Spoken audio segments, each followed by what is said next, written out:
अशोक खरात प्रकरण तपासातून मोठे खुलासे होणार. डॉक्टर सुजय विखे पाटील. जिल्ह्यातील प्रत्येक वादात तोच लोकप्रतिनिधी का दिसतो? जनतेवर गंभीरपणे प्रश्न विचारण्याची वेळ.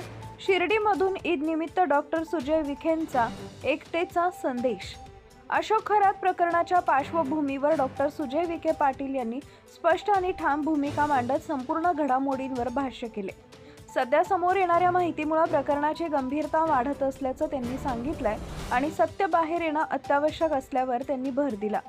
समाजातील सामान्य नागरिकांच्या भावनांशी खेळ करणाऱ्या कोणत्याही प्रकाराला मुळीच सहन केलं जाणार नाही असंही त्यांनी ठामपणे सांगितलंय. या प्रकरणातील पीडितांना न्याय मिळणं हीच आपली प्राथमिकता असल्याचं त्यांनी नमूद केलंय.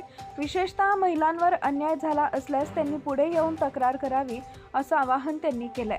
शासनानं नेमलेल्या टास्क फोर्सकडे तक्रार नोंदवण्याची सुविधा उपलब्ध असून तक्रारदारांची ओळख पूर्णपणे गोपनीय ठेवली जाईल असं आश्वासनही त्यांनी दिलं आहे.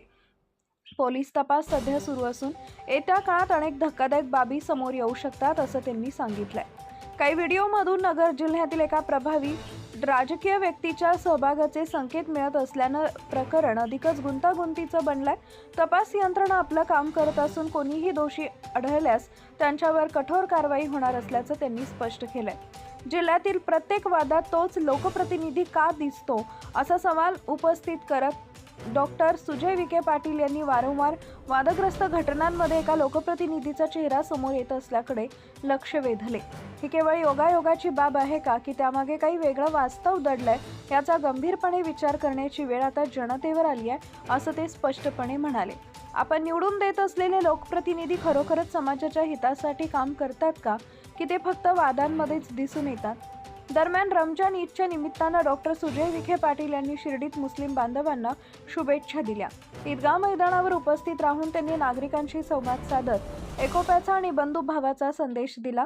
शिर्डी हे सर्व धर्म समभाव जपणारी भूमी असल्याचं सांगत साईबाबांच्या विचारातून समाजात एकता आणि सौहार्द वाढावे अशी अपेक्षा त्यांनी व्यक्त केली आहे. ईदच्या निमित्तानं विविध धार्मिक नागरिक एकत्र येऊन सण साजरा करत असल्याचं चित्र शिर्डीत पाहायला मिळाले.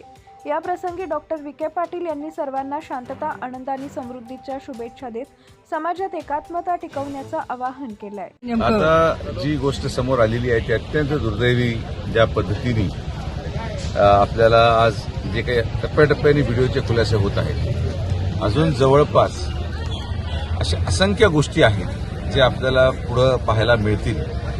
समाजामध्ये अशा प्रकारे सर्वसामान्य लोकांचा भावनेशी खेळत धार्मिकतेचा आधार घेत असे कृत्य जेव्हा होतात तेव्हा निश्चित त्यांनी वेदना होतात.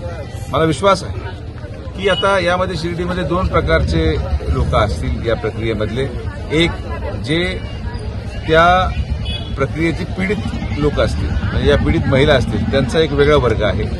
आणि त्या पीडित वर्गांच्या व्यतिरिक्त ज्या लोकांनी संपर्क ठेवून संपत्तीच्या माध्यमातून काही त्यांचे टायप असतील असे लोक आहेत. मला असं वाटतं की जेव्हा जबाब घेतले जातील या जबाबामध्ये कोणाकोणाला व्याजाचा धंद्याच्या माध्यमातून कर्ज शिर्डीमध्ये दिलं गेलेलं आहे, कोणाकोणाची संपत्ती त्या पैशातून उभी आहे आणि त्या संपत्ती देण्याचं मूळ कारण काय, अशा सगळ्या गोष्टी पोलीस तपासणीमध्ये समोर येतील.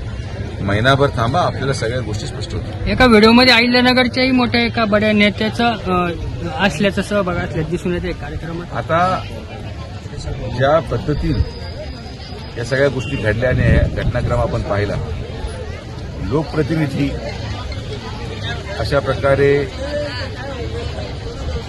वेगळ्या वेगळ्या ठिकाणी जिथे वादग्रस्त विषय होतात, मला हा प्रश्न नेहमी पडतो की एक चेहरा या जिल्ह्यातला प्रत्येक वादामध्ये आपल्याला सामान्य दिसतो. ठीक आहे, एखाद्या अपवादात्मक गोष्टीमध्ये आपण मानू शकतो की हा चेहरा तिथं का, पण जिथं कुठं वाद आहे तिथं त्या व्यक्तीचं संलग्न आपल्याला पाहायला मिळतं. तर जिल्ह्याच्या जनतेने हा विचार केला पाहिजे की आपण कशा पद्धतीचे लोकप्रतिनिधींना मतदान टाकतो आणि कोणते लोकप्रतिनिधी खरंच समाजाच्या हिताचे आहेत. आपल्या सगळ्यांना बरोबर घेऊन जाऊन विकासाला बरोबर धरून करणारे आहे की जनतेसमोर आता लवकर येईल. काय आव्हान कराल शिर्डी महिलांना असेल अथवा या बाकी नेत्यांना? ज्या पीडित महिला असतील त्यांना आम्ही विनंती करेल की माननीय मुख्यमंत्री महोदयांनी टास्क फोर्स नेमलेला आहे. टास्क फोर्स नाशिकमध्ये कार्यरत आहे. ज्यांना ज्यांना वाटत असेल आज ते उघडपणे आपल्या तक्रारी जाऊन देऊ शकतात आणि मी यांना आश्वासन देईन की तक्रार दिल्यानंतर कोणाचं नाव समोर येणार नाही. मात्र जर कोणाचं शोषण झालं असेल तर त्या महिलेला न्याय मिळावा ही आमची माफक अपेक्षा आहे आणि महिलांनी देखील पुढाकार घेऊन समोर येऊन हे सगळं करावं. राहिला मुद्दा जे प्रतिनिधी त्याच्यामध्ये दिसले, आता प्रत्येकाचं वेगळं वेगळं कारण असेल त्यावर बोलण्यापेक्षा मी तुम्हाला एक गोष्टीची खात्री देतो की जेव्हा जबाब समोर येतील, हे नुसतं तिथं काही लोक तिथं नव्हते असं नाहीये, जबाब जेव्हा समोर येतील तेव्हा अनेक कृत्यांचा पर्दाफाश होईल.